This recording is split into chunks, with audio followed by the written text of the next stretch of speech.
with that, welcome everybody. And I would like to then introduce our speaker tonight, Will Sofrin.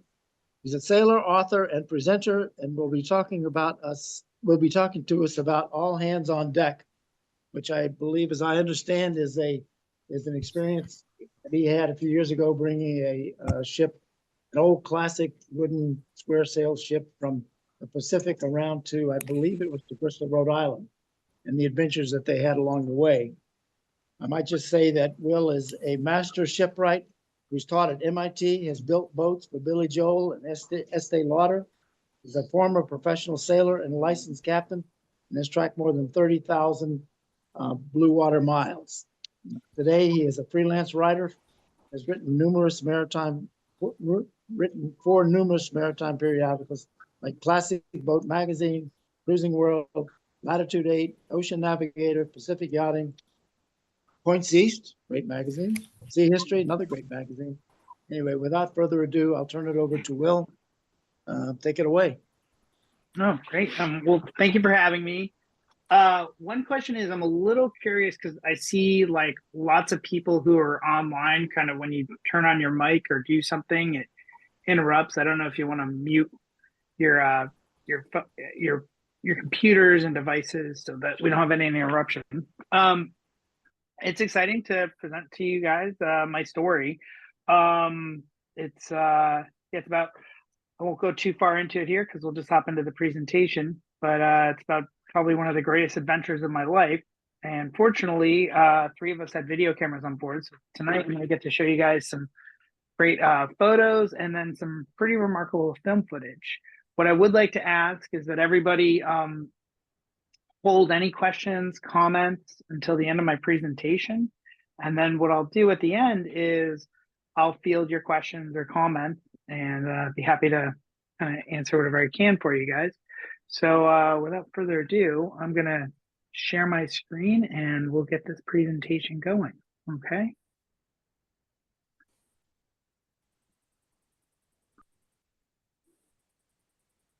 Okay.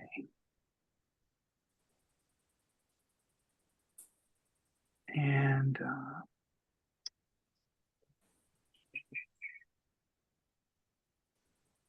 okay, tonight I'm going to tell you all a story about a motley crew of sailors that did anything and everything it took to get the job done. Now, see that guy in red right there? That's me when I was 21 years old, furling a sail 60 feet up in the air, wondering what the hell I'm doing there. When I was 21 years old, I was hired to sail the American small ship Rose from Rhode Island to California to make the feature film Master and Commander starring Russel Crowe, and you can see our ship over his shoulder right there. We sailed 6,000 miles in 36 days. The first leg of our voyage was from Newport, Rhode Island to Puerto Rico through the North Atlantic. We left in January, terrible time of year to do that. The next leg was from Puerto Rico to Panama. And then we transited the Panama Canal and then continued north along the western seaboard of North America until arriving in San Diego. This is a profile diagram of Rose. She was 180 feet length overall, 130 feet on deck. She had a 36-foot beam, an 18-foot draft, displaced 500 tons of water, and had 17 sails totaling 13,000 square feet of sail area, and the top of her mainmast was 130 feet above her waterline. So, what's it take to sail a ship like Rose? Well, for starters, it takes a lot of muscle. The original Rose sailed with a crew of over 200 men. We did it with a crew of 30. Now, granted, we had modern amenities like engines, electricity, and plumbing, but none of those perks helped us with trimming or setting the sails. We had to sail the ship just like she was sailed 200 years ago. And in order for us to do that, we needed great leadership. And that started with Captain Richard Bailey, who then hired our 3 officers, Tony, Andy, and Christina, who were followed up by our engineer, our bosun, and our cook, and then finally our lowly deckhands, of which I'm one. So how do I fit into this picture? I mean, I grew up in upstate Connecticut, not to a family of sailors, but I loved Popeye the Sailor Man cartoons. After graduating from high school, I took a path less traveled. Instead of going to college, I enrolled at the International Yacht Restoration School, where I did a 2-year apprenticeship to learn the fine art of restoring wooden yachts. And I loved it. It was an incredible experience. But when I wasn't learning how to build boats, I was out sailing them. And that eventually led to me getting paid to fill in on the America's Cup 12 meter. And when I learned that I can make money sailing, I found my calling. So 2001 marked the 150th anniversary of the race that became known as the America's Cup. And a giant event called the America's Cup Jubilee was organized in Europe. And I somehow landed a job on America's oldest 12-meter yacht, Anima, who had long since fallen from grace when a syndicate was formed to restore her for the event. We had 1 year to completely rebuild this yacht. And as you can see, there was a lot of work and a lot of late nights, but we pulled it off in time to have her ready so we could ship her over to Europe so she could race in England, Italy, Monaco, and France. When I was 21 years old, I was living on this boat on the French Riviera. My life was really awesome. But like all good things, the job came to an end when the season was over, and I had to return back to Newport broke and homeless and look for a job. All right, now Newport, for those that haven't been, was made famous as a summer Gilded Age retreat. This is where Bob Dylan electrified folk, and that's where Jay Leno hides out from paparazzi these days. In the summer, the streets swell with tourists, but come winter, Newport becomes a barren wasteland. And I, being 21 years old and completely full of myself, thought I'd come back and there'd be some yacht waiting for me with a mate's position, ready to sail down to the Caribbean. But the truth was, there were no jobs. All the boats had sailed south, and Casey, the captain of Ottawa, sent me down to Rose to go beg for work. So how did Rose come to be?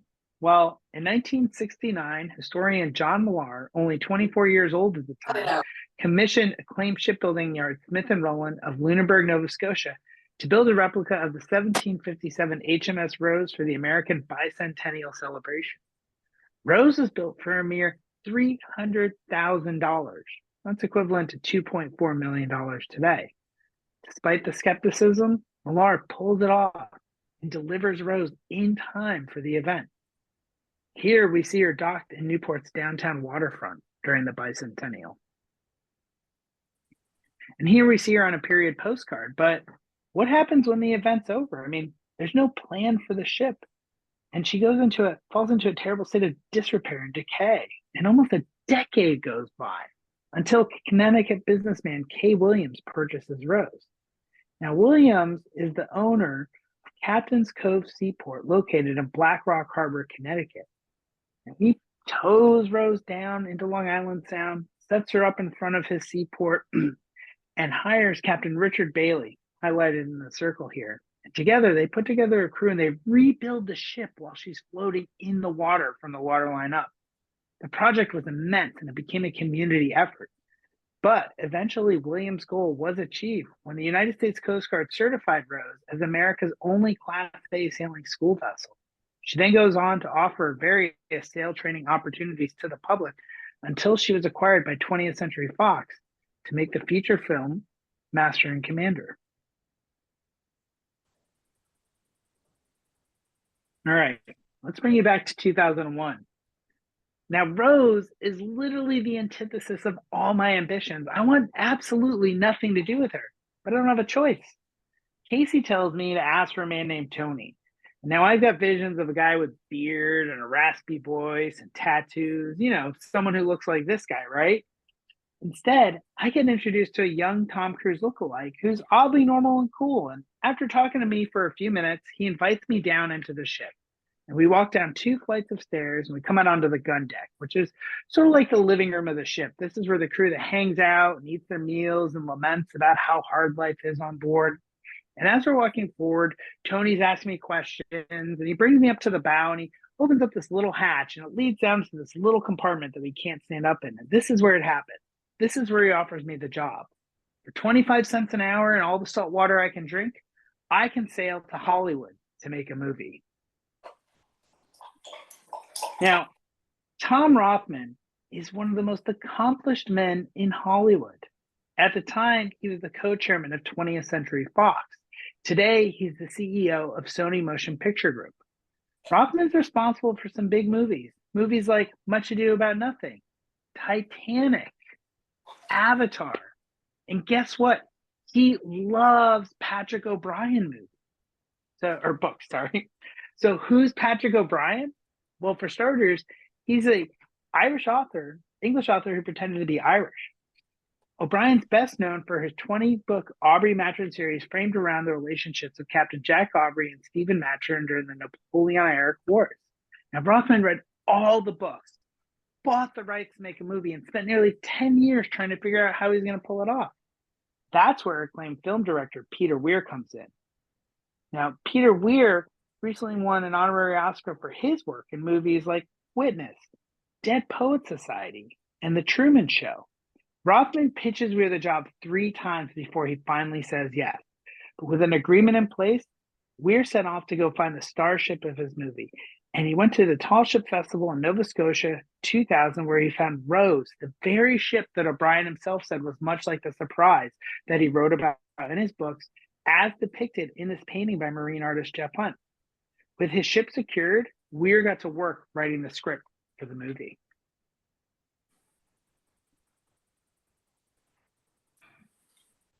Now, I move on the ship first week in November, and to say the least, the living accommodations are a little barren and a little bit rough.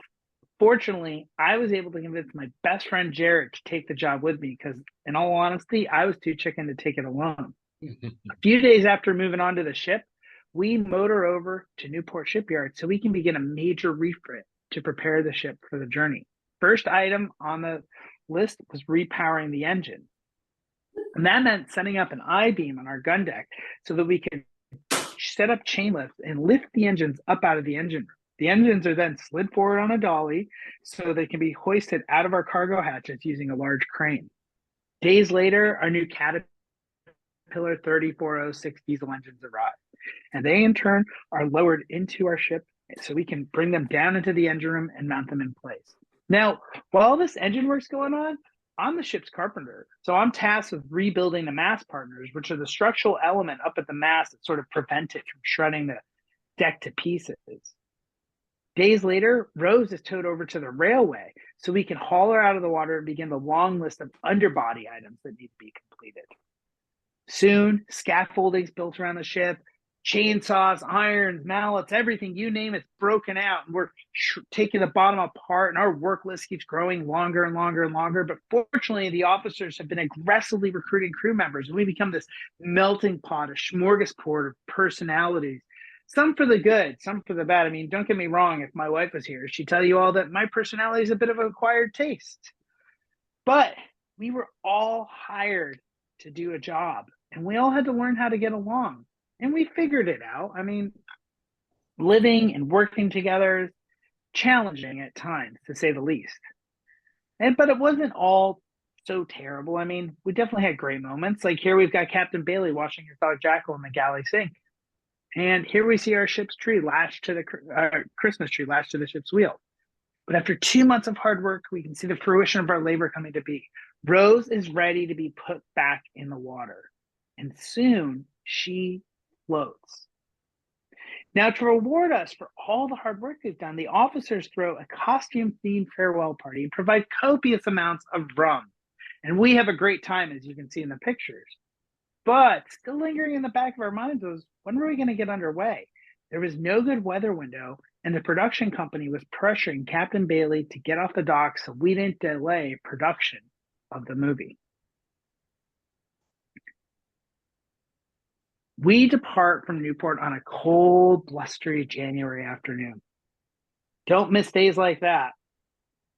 Here I am saying my final farewell with Jared. We've got the Newport Bridge in the background. Now, the crew was broken up into 3 watches. Each watch was led by an officer, followed by an able-bodied seaman, and then 6 deckhands. Those not standing watch were Captain Bailey and his dog, our engineer, our bosun, our cook, and the Hollywood representative sent to safeguard their investment. Not wanting to miss a beat, the officers hopped right into conducting safety drills so we can safely operate our vessel through the evening. The next morning, hands are sent aloft as we ready to set the square sails for the first time on our voyage. Fortunately, all that work in the yard together had conditioned us how to work as a team. And within a few minutes' time, I understand all that's great about sailing a ship like Rose. So this being relatively calm compared to earlier today, shortly after we sent all this canvas, this is actually the first time I've been able to kind of comfortably take the camera out on deck. I am overwhelmed with excitement. I mean, this is just incredible, the power of that ship. Days later, we cross the Gulf Stream. We can relax and bask in the tropical North Atlantic. We shred our winter gear. Thoughts on today? It's an excellent day. Beautiful day. Oh, how naive we all were. The Beaufort wind scale was created in 1805 by Royal Navy officer Francis Beaufort. It's an empirical measure that relates wind speed to observed conditions at sea or on land. It ranges from forces 0 through 12, 12 being classified as 64 plus knots or hurricane conditions. This is a wind barb chart showing a universal representation of wind speed and direction. And you'll see that I've highlighted that 75 knot barb. And this is a NOAA weather chart from January 16th, 2002. And you'll see where I've highlighted that 75 knot barb, exactly where our ship is.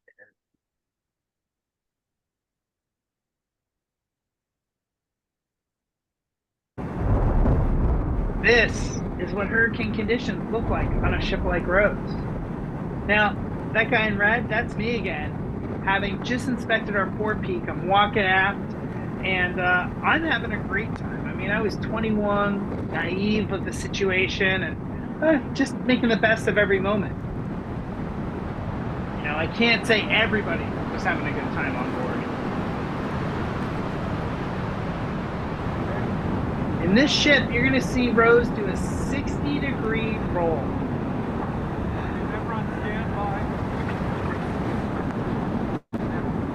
Now, sailors here, we all know that sailing is this beautiful, majestic sport, but real sailors know that it's loud, especially in a ship like Rose. I mean, the storm was crushing the interior of the ship.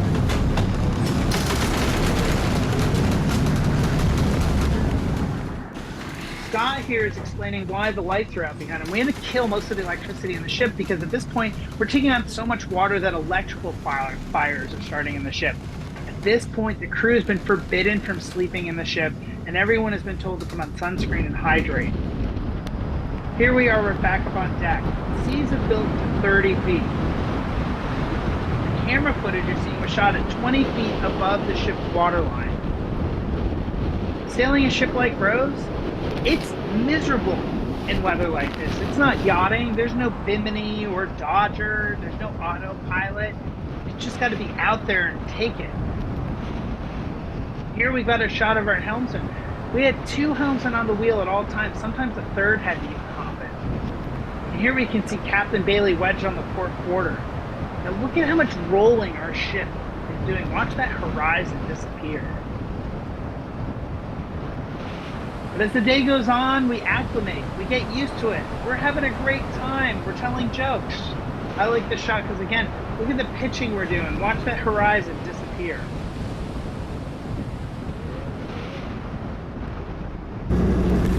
Alright, so Oliver wants to see what's up. It's picked up again, and 4 ports started to blow out the starboard side, so Will and Tony have gone up to fix it.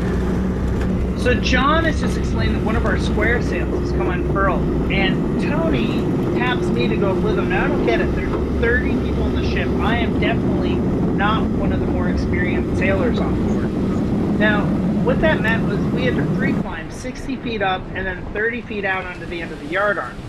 And so we get up there, and that's when Tony tells me the plan.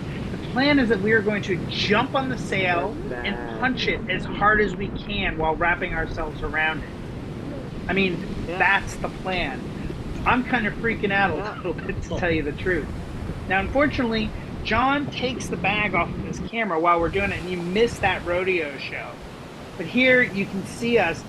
We've got the sail under control, and we're wrapping gaskets around it, which is what we call sail ties on board. And we're doing everything to make sure that nobody else has to go aloft again for the rest of the storm. Once the sail is secured, Tony tells me to head back down to deck. And I'll tell you what, he doesn't have to tell me twice. I am more than happy to get down. Now, ascending the rig in the storm wasn't that bad because I'm free-climbing and I'm looking up the mast and I'm going up. But while I'm descending, I can see our bow buried in waves. And every time we hit a wave trough, it feels like we're hitting a brick wall and the entire ship shakes. Oh, is that what happened? I am exhausted by the time I get to deck. I've got nothing left to give, but not Tony. I mean, he's like some kind of superhuman. Look at this guy. I mean, I'd follow this man to hell any day. Oh. We get through the storm, but that's not the case for everyone. This is a shot of Rose's sister ship, HMS Bounty, when she sank in Hurricane Sandy in 2012. Of her 15-member crew, 1 died and 1 was lost at sea. This photo was taken within 100 miles of the footage I just showed you.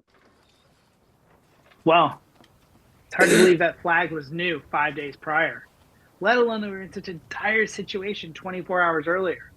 The interior of our ship has been destroyed. It looks worse than my daughter's bedroom on a Saturday morning. And worst of all of our toilet paper got soaked in the storm. But after conducting some sail repairs for a few hours, we stretch our sails out to dry and fill in with that beautiful wind and continue charging south to Puerto Rico. Now, days before, this would have seemed like a great amount of wind. But now, after seeing what I know our ship can do, it's just enough to fill the sails. Days later, we sight Puerto Rico, land ho. Hands are sent aloft as we ready our ship to dock her.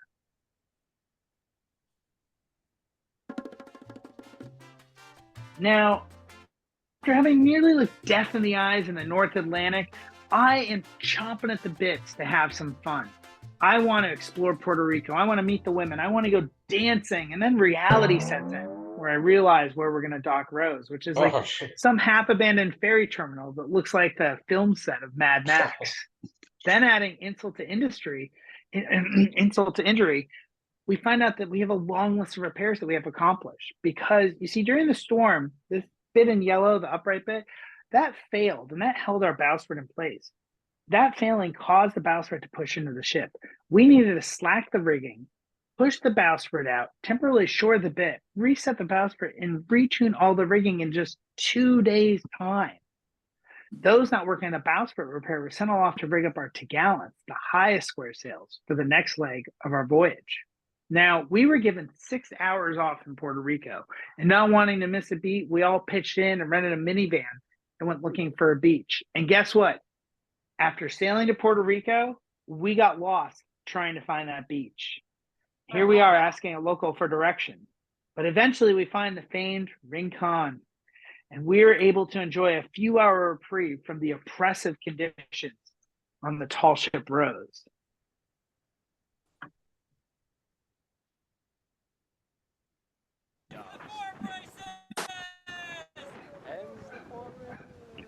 We are now a conditioned crew. I mean, when we departed from Newport, I had no idea what line did what on our ship. But now I understand it. I get it. I get how our vessel works. And that means I can sit back and relax.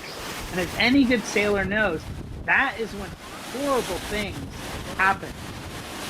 It was about an hour before sunset. I'm waiting in line for my chicken enchilada when I hear a giant explosion. And I come running up on deck and I see the last thing any sailor wants to see.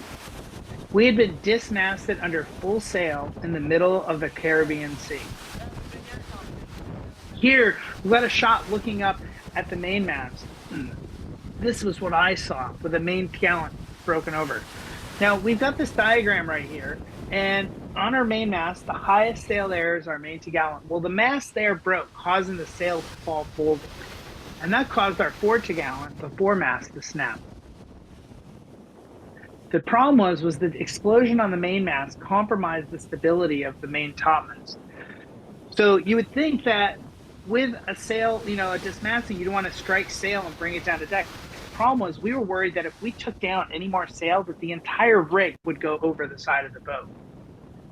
Now I'm up on deck for about a minute or two, and yeah, you guessed it. Tony taps me and tells me to go up the main mast with him, with the second and third mate.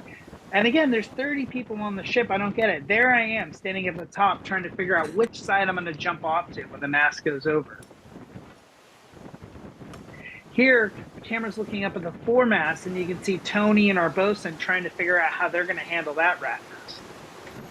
Captain Bailey takes the wheel. It's the only time he steered the ship on our entire voyage. Here, you can see the rest of the crew standing on deck, waiting for us to shout down orders. Here's a shot from my perspective looking down, and you see the broken mast hanging over the sail. And here's a shot of Tony's silhouette, where he's cutting away the 40-gallon sail. We worked hard all through the night, but fortunately, we had great officers who were great leaders, and everyone got a chance to pitch in. That's a lot of good luck, ladies and gentlemen.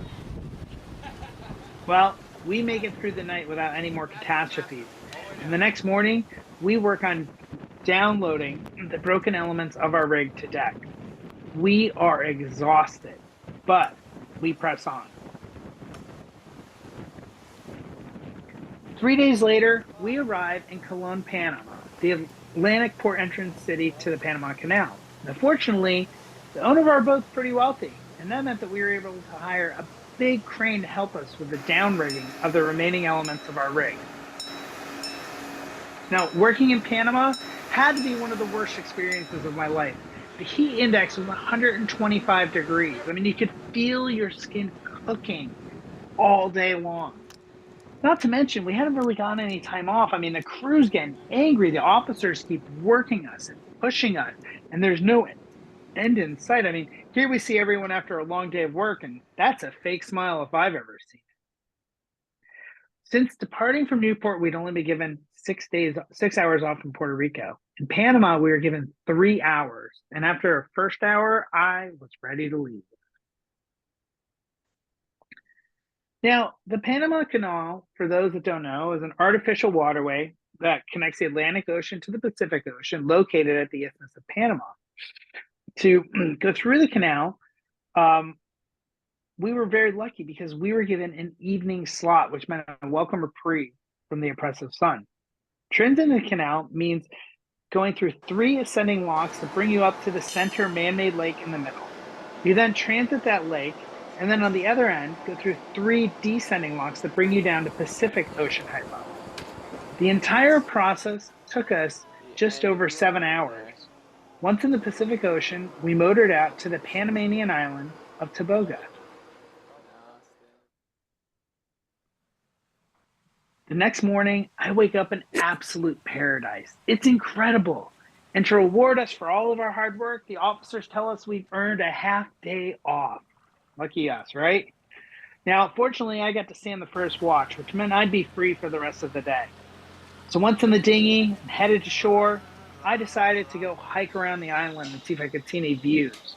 Whereas a bunch of my shipmates stayed on the beach, but we eventually did rendezvous at a local hotel that had very cheap pina coladas and a pool. The following day, we departed for Mexico. Captain Bailey put 2 of our deckhands in our dinghy so that we could capture this incredible footage of our dismasted frigate under sail. And I'm pretty confident this might be the only genuine footage in the world of a dismasted frigate under sail. Well, there's that famous saying, idle hands are the devil's workshop, and well, our officers didn't miss a beat putting us to work. I mean, they had us doing everything, even scraping the broken spars that were on our deck that we were never going to put up in the rig again. And this started making everyone angry. I mean, they were working us so hard, and the mood on board is getting very frustrating. People start fighting. People are getting depressed. I mean, you can see just sort of the somber expressions in these photos. But it wasn't just us the officers had to deal with. There's also the famed Tehuantepec winds, which is like a hurricane microburst that comes down through Chivas Pass. And then we have the actual threat of pirates, where we had talked about arming our cannons with screws and nails. Here we see the Mexican Navy coming to offer assistance. But eventually, we arrive in Acapulco. And much to our surprise, not much is wrong with Rose, but crew morale has been crushed. And the officers realize they got to cut us some slack. So in order to pick spirits up, they let us know that we're going to get a full 24 hours off. And you can see what that does for the mood and sentiment. With our ship docked, we take on the best Acapulco has to offer, starting with mechanical bull riding. We then go see the famed Acapulco cliff divers. My personal favorite was bombing around downtown Acapulco in the old-fashioned Volkswagen Beetle tactic. Our youngest crew member, only 16, tried bungee jumping for the first time. You know, all that infighting that was happening where we were getting angry, it all kind of melts away here. Everyone has a great time. We dance, we celebrate together.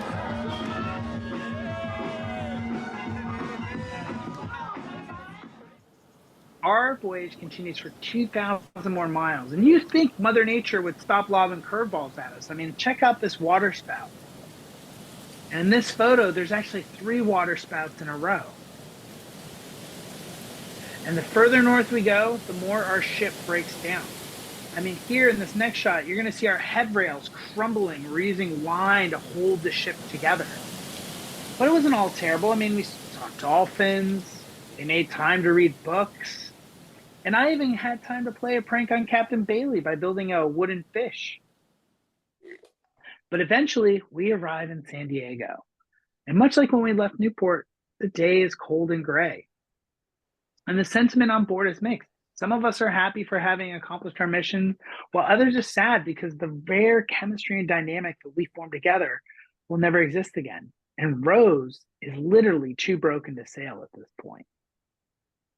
Collaboration is the process of 2 or more people working together to complete a task or achieve a goal.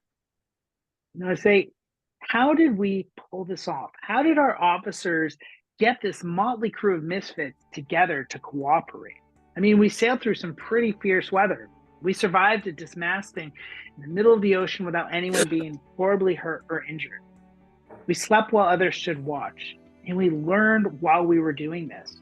You know, we were all hired, and this was supposed to be a job, but we became so much more. We became a family. And when I think about it, I come up with 4 key traits that lead to our success. First being leadership. Next being mentorship, followed by stewardship, and then most importantly, friendship. Now, I wasn't kidding about Rose being too broken to sail. She was so broken that the insurance company mandated that she be hauled out at the Naval Dockyard in San Diego, so a long list of structural repairs could be accomplished before they would sign off on her going to Mexico to film the movie. Here, we started her transformation, but once we got the green light, we brought her down to Ensenada, Mexico, where we completed her transformation to HMS Surprise for the feature film, Master and Commander.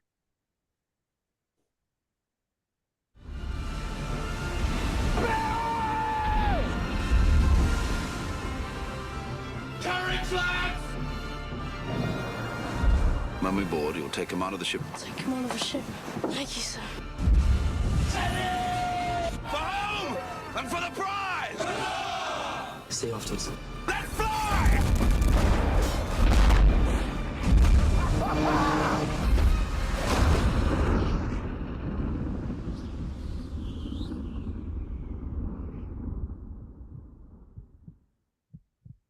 Now, a lot of people ask me why I wrote this book. And, you know, the impetus of it was I have a daughter. She's 8.5 years old right now, and I haven't gone to college. But I built a successful life. My wife is a doctor. And so I hope that when my daughter gets older, that she'll see the success that we've had by doing things differently and by getting out there and experiencing life. And I am certainly worried that today's generation of children are, as great as technology is, they're spending too much time on their phone, too much time, you know, with their iPads or watching TV and not getting out there and scraping their knees or experiencing the world. So, you know, I do hope that if you like hearing my story, that you might consider getting a copy of the book and giving it to a niece or nephew or someone you think that needs a little inspiration to get out there and try something different. That concludes my presentation, and I'd be happy to answer any questions that anybody has.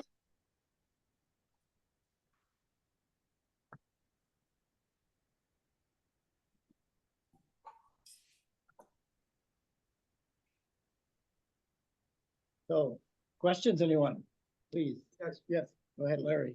Can you hear me? Over. I- I'm not here.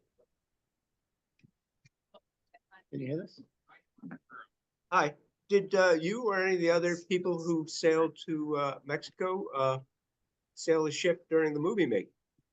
Yes, actually, yeah. I'd say probably about half the crew stayed on for the production of the filming.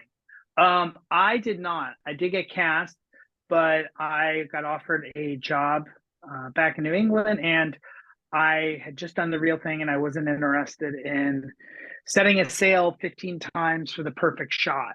I wanted to keep sailing, but I'd say half the crew stayed on. It's kind of funny because Peter Weir wanted people to look unique and different, and one thing that looks unique and different is women with beards. So I've actually seen a few more of the extra shots with the female crew members than the male crew members. And actually, that leads me to another point I always like to make with this, which is, I think this story is really unique. There's a lot of sailing books and a lot of sailing stories about men doing this or women doing that.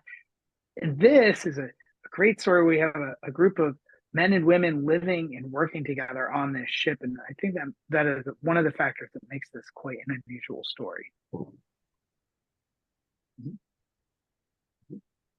Other questions? Yep. Frank? Yeah, can you? What would you say was the hardest thing for you on the sail from New England to San Diego and then Mexico? I'd say the hardest thing for me, going aloft in that storm was just absolutely terrifying. Being up there and I talk about it in the book. It's one thing we all, you stand on the deck of a boat and a lot of people get uncomfortable when the boat heels over to one side. But if you do the math, when you go 60 feet up in the air and then the boat's still heeling over, I showed you that shot of us doing a 60-degree roll. Think about how much movement is happening in that air in the few seconds that moment is happening. So, I really felt like I was getting jerked and just thrown around and holding on for dear life. And I think, there's a reason why through evolution and technological improvements, sailors do not go aloft anymore. And it's, it's not sort of it's something that has been designed out of the system. I'd say that was the most terrifying. And even, the dismasting, being up there and kind of going, really sort of wondering what's the safest thing for me to do? Do I clip in or do I be ready to sort of skid off the rig as it all starts to fall over? I could say there were a lot of hard things, a lot of other hard elements, but those are the first couple that really come to mind. Maybe it's the lack of showers and soap and all that heat and sweat really kind of made it a bit of a stinky place to live as well. Yeah. Frank?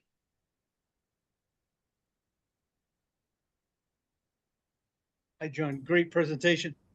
Hey, in the early photos, when the ship was being worked on above the waterline in Connecticut, I think, was she composite construction? I thought I saw some metal frames in there.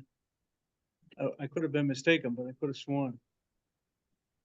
So she was a wood constructed vessel, but when they went to for Coast Guard certification, part of that certification required the installation of metal bulkheads that create watertight compartments for the vessel. So I wonder if maybe the metal bulkhead were those elements that you saw. There was a mix though of still some composite. Where I think there was steel hanging knees that were used in some places. She still had predominantly wood, but it could be a little bit of a mix. And then the lower masts, because each mast is a section. So like a main mast is your main mast, and the main topmast, and the main topgallant. So all the lowest spar elements, they were steel tubes, actually. You can ask the question. Sure. You can ask the question. Where did they select the officers and how did their training work out? I have a question from the floor. Where did they select the officers and how did they get trained for the job? So Captain Bailey selected the officers, and the three officers, they had already had extensive experience on the roads. I will say that, of our 30-member crew, probably 15 were very accomplished tall ship sailors, and the rest, individuals like myself, really had no tall ship experience. But the programs for these vessels, they really are based on sail training. So these officers were very, very versed at preparing and training crews for operating these vessels.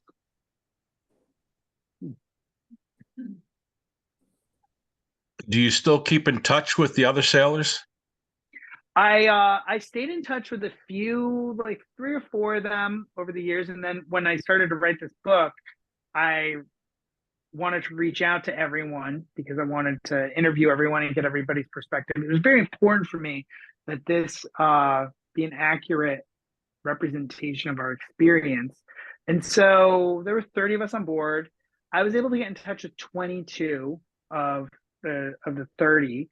The ones who I didn't get in touch with, some just didn't want to be found. I mean, I tried everything I could.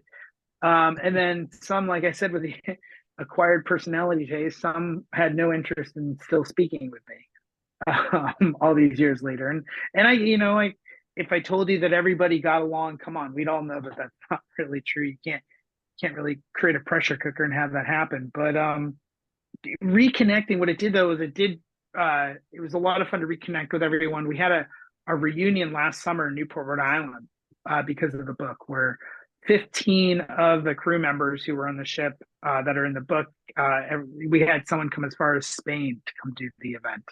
And it ended up being a big crew reunion. And then, I don't know, one of my favorite little bits is that, there were 8 women on board, and we had 22 guys or boys, however you want to look at it. And, I got lucky, and one of the girls took a fancy to me, and we had a nice romantic relationship that I talk about in the book. But it ended in a horrible breakup in Nantucket the following summer. And it was definitely awkward reaching out to her when I wanted to write this book. I mean, imagine hearing from an ex-lover 20 years later saying, "Hi, I want to write a book about the time that we fell in love sailing to California to make a movie." And she was diplomatic about it. She is now an attorney. And it was pretty funny. It said to me, "Well, let's just be clear, Will, this will be your version.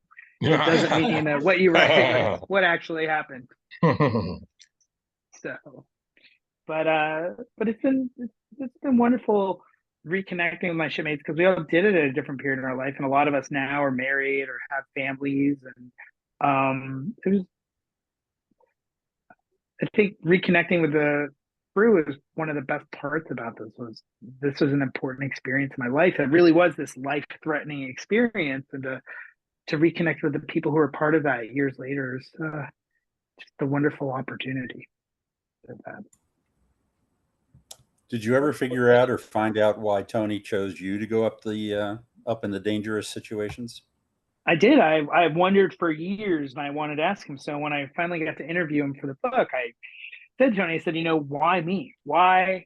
And Tony said to me, he just felt that I had what it took, that those were not moments of opportunity for people. It was, he just had complete confidence in my ability to not freeze up, to do what needed to be done. And that's why I was just there. And he said, that's it. Yeah, right. Daryl? What's the status of the Rose these days? Okay, question from the floor. What is the status of the Rose these days? So the Rose she's located in San Diego, California, and she belongs to the San Diego Maritime Museum. And they do, I think, it's a wonderful museum. It's a floating museum. There's not a single building. It's all vessels. And it's all taken care of by volunteer members. It's really incredible. But, when Fox bought the ship for the movie, their objective was to make the ultimate movie prop, not to do what was in the best interest of the ship for her lifespan. And you can't fault them for that, but we did a lot of terrible things to make her visually appropriate for the film. And that really compromised her integrity. So she is a beautiful dockside attraction she gives a lot of flack on social media for how rough she looks, but that's where I say, it's volunteers to take care of her, and she's kind of rough. She's old and there's a lot of issues, but I don't think she's ever going to sail again because of what we had to do to her to make her ready for the film, unfortunately. But you can go walk on her through at the dock, and it's nice to have that experience and just understand the scale of her. Can I answer a question that I just saw like typed in the messenger? The question is, why do you think the mast broke when it did? Ooh, because that's a great question. I think the mast broke for a number of reasons, and hindsight's always 20/20, right? So according to our ship's logbook and what happened, and again, I was below deck, so I can't say for what happened up there, is we had a number of factors that happened. Before we departed from Puerto Rico, we did that quick repair. We had to slack the rig, reset the password, retune the rig. And I mean, to tune a rig on a vessel like this, it's a lot of work. So there's a question of how good was our rig tuning. There in the logbook, when the dismasting happened right before, a few people accounted of a sort of a rogue wave. Now, a rogue wave is not necessarily a giant wave. It's a wave that's not part of the wave pattern. And so there's that. And we had a helmsman who maybe was not the best helmsman and allowed the vessel to kind of come up into the wind with all the sails set. So you have those sort of elements working together, and they kind of create this perfect opportunity for the dismasting. Now, fun little tidbit is while they're filming the movie, there is an extra grabs Captain Bailey and says, "Hey, there's a crack in the mast." And Captain Bailey says, "What are you talking about?" And he goes forward in the foremast, right about an inch above the deck.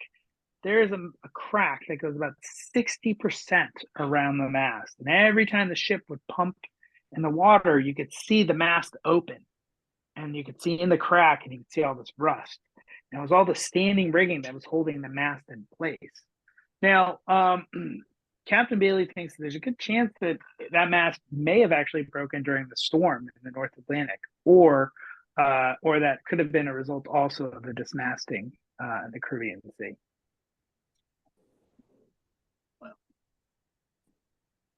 Questions? Oh, sorry, go ahead. Your second question. Once the rig is tuned, how long does it take before it gets out of tune? Question from the floor. Once the rig is tuned, how long does it take before it goes out of tune?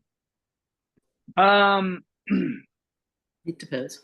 I think that on a vessel like this, it's very different than anything that anyone is sailing today, where you've got turnbuckles and you've got much more rigid sort of settings. On this vessel, you've got line, you've got dead eyes, you're using much less precise methods. So I have a feeling that a rig like Rose's rig, it's something that would, let's say, is constantly being tuned and probably constantly being worked on. But when I talk about us tuning the rig is, that after you slack all that rigging to be able to push that spar out, all of a sudden there's quite a bit of work to make up and do that tuning. So I'm trying to think of how I compare it. I mean, what do we have? I mean, most sailboats today have, you could say you've got your main and you've got your Genoa, right? So you've got 3 sheets, main sheet, Genoa. On Rose, I think we had over 250 working lines on the vessel. And that's just working lines. That's not standing rigging. That's running rigging. So just trying to give you a sense of the complexity of it.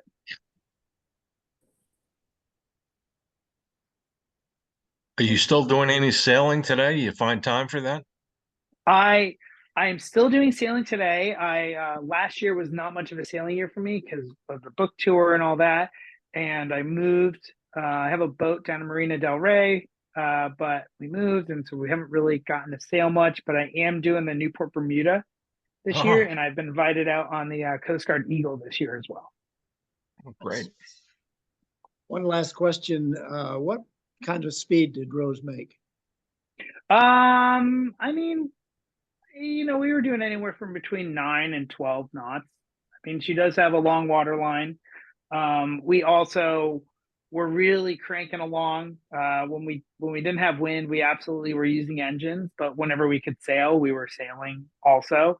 I'd say we're probably averaging like somewhere in like say 9 to 10 knots on average. Okay. Oh, one last question.